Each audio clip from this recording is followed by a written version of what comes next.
Please order in the hall and please be seated. Please.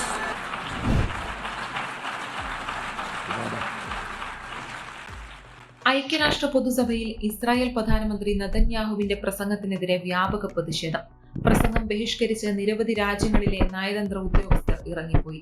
നെതന്യാഹുവിന്റെ പ്രസംഗം സമ്മേളനത്തിൽ പുരോഗമിക്കവെയായിരുന്നു നയതന്ത്രജ്ഞർ UN പൊതുസഭയിൽ നിന്ന് ഇറങ്ങിപ്പോയത്. ചിലർ കൂക്കി വിളിക്കുകയും ചെയ്തു.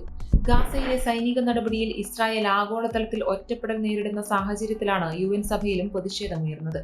അതിനിടെ ശ്രദ്ധേയമായ കാര്യം വസ്ത്രത്തിൽ QR കോഡ് പിൻധരിച്ചാണ് പ്രധാനമന്ത്രി നെതന്യാഹു UN ജനറൽ അസംബ്ലിയിൽ എത്തിയത് എന്നതാണ്. ഒക്ടോബർ 7 ഹമാസിന്റെ ഭീകരാക്രമണം ചിത്രീകരിച്ചിട്ടുള്ള വീഡിയോ ആയിരുന്നു QR കോഡ് ലിങ്കിൽ ഉണ്ടായിരുന്നത്. ലോക നേതാക്കൾ ന്യൂയോർക്കിൽ ഒത്തുചേരുമ്പോൾ ഇസ്രായേലിന് നേരെയുണ്ടായ ആക്രമണം വീണ്ടും അവരെ ഓർമ്മിപ്പിക്കുക എന്നതായിരുന്നു നെതന്യാഹുവിന്റെ ലക്ഷ്യം. ഇതുകൂടാതെ ബിൽബോർഡ് ട്രക്കുകൾ, ഡിജിറ്റൽ സ്ക്രീനുകൾ, UN ആസ്ഥാനത്തിന് ചുറ്റുമുള്ള ദൃശ്യങ്ങൾ എന്നിവയെല്ലാം ഒരേ സന്ദേശമാണ് പ്രദർശിപ്പിച്ചത്. ഒക്ടോബർ 7 ഓർമ്മിക്കുക. ഗാസ യുദ്ധത്തിന്റെ പേരിൽ അന്താരാഷ്ട്ര ക്രിമിനൽ കോടതിയിൽ നിന്ന് യുദ്ധക്കുറ്റക്കേസ് നേരിടുന്ന നേതാവാണ് നെതന്യാഹു.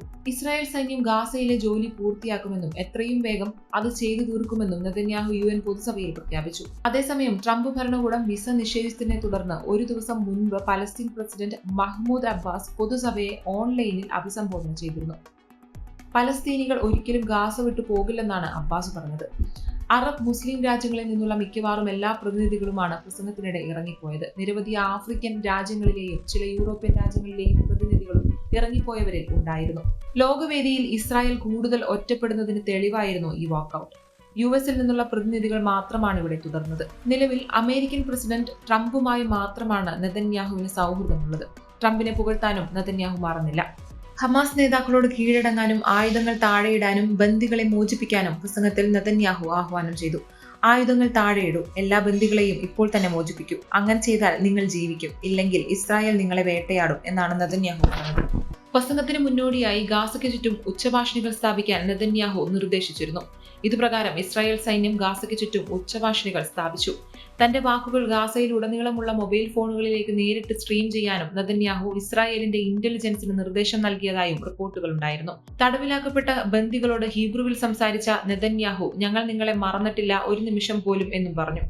ഞങ്ങളെ പരസ്യമായി കുറ്റം വിധിക്കുന്ന പല നേതാക്കളും അടച്ചിട്ട വാതിലുകൾക്ക് പിന്നിൽ നിന്ന് ഞങ്ങൾക്ക് നന്ദി പറയുന്നു.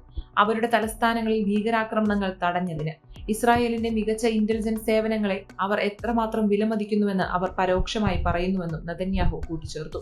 പലസ്തീൻ പ്രസിഡന്റ് മഹ്മൂദ് അബ്ബാസ് പൊതുസഭയെ ഓൺലൈനായി അഭിസംബോധന ചെയ്തിരുന്നു. എത്ര ദുരിതം അനുഭവിച്ചാലും പലസ്തീനികൾ ഗാസ വിട്ടു പോകില്ലെന്നായിരുന്നു അബ്ബാസിന്റെ പ്രതികരണം. അതേസമയം പാശ്ചാത്യ രാജ്യങ്ങൾ പലസ്തീനെ രാഷ്ട്രീയമായി അംഗീകരിച്ചതിനെയും നെതന്യാഹു വിമർശിച്ചു. ഫ്രാൻസ്, ബ്രിട്ടൻ, ഓസ്ട്രേലിയ, കാനഡ തുടങ്ങിയ രാജ്യങ്ങളിലെ നേതാക്കളാണ് പാലസ്തീൻ എന്ന രാജ്യത്തെ അംഗീകരിച്ചത്. ഇത് നെതന്യാഹുവിനെ ചൊടിപ്പിച്ചിരുന്നു. ഒക്ടോബർ 7 ഹമാസ് നടത്തിയ ഭീകരതയ്ക്ക് ശേഷമാണ് ഇസ്രായേൽ ഹമാസ് പ്രശ്നം രൂക്ഷമായത്.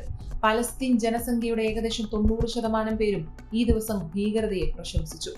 പാലസ്തീൻ രാഷ്ട്രത്തെ അംഗീകരിക്കുന്ന നേതാക്കൾ പലസ്തീനികൾക്ക് നൽകുന്ന സന്ദേശം എന്താണെന്ന് നിങ്ങൾക്കറിയാമോ? അത് വളരെ വ്യക്തമാണ്.